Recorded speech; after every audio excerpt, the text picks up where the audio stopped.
I have been operating this company for 5 years and been a student of branding for over a decade. And it's taken me a while because you do need to, you do have to sit under teachings to formulate your own opinion.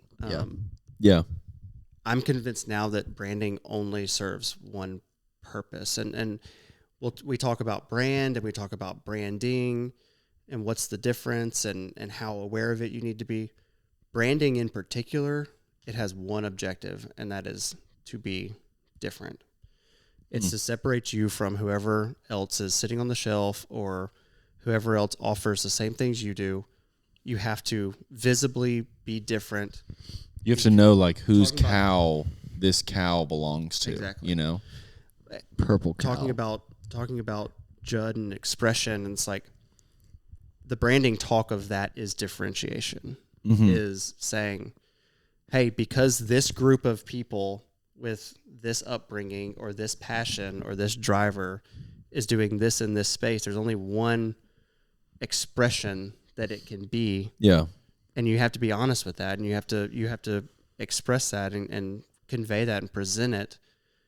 Because if you get scared of the algorithm, or if you get scared of, if you're trying to speak to everybody, like the goal of a company is not to speak. If you're designing a company that's for every single person, you just have a boring, basic company that won't really exist, because people want to find their identity or find people to associate with that have a cool identity or a cool expression. And so branding, what we do now is it is our active goal to try to make something look different than whatever else exists. And it's different because we are being truthful with who these people are. Yeah. And I think what they're doing. I think there's also a fallacy that if you niche down super hard and be super unique in one particular way, that you can't ever get big. Yeah.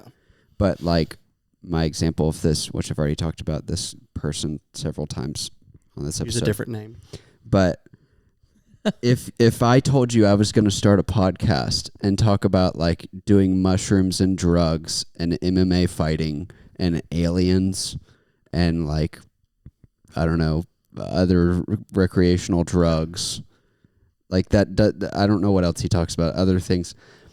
If I told you I was going to start a podcast about that, you and I both would be like, I don't want to listen to that. Yeah. Steven would say he wouldn't want to listen to that. A lot of people would not want to listen to that. But that is what Joe Rogan is. And he's like the biggest voice in the world. Like he has the biggest podcast in the world by far. And it's because he's just himself and he talks about the things that he likes. Sure. And that authenticity of being himself and sticking to his way of doing things has generated this growth and success. And it took a long time. I think that's one of the things is like if you want to be quick and like rise to popularity really quickly, you probably do need to like you need try to and follow the fearless, trend. But I mean, how long did y'all sit and talk? I mean, how many times did y'all try to talk yourself out of having a podcast?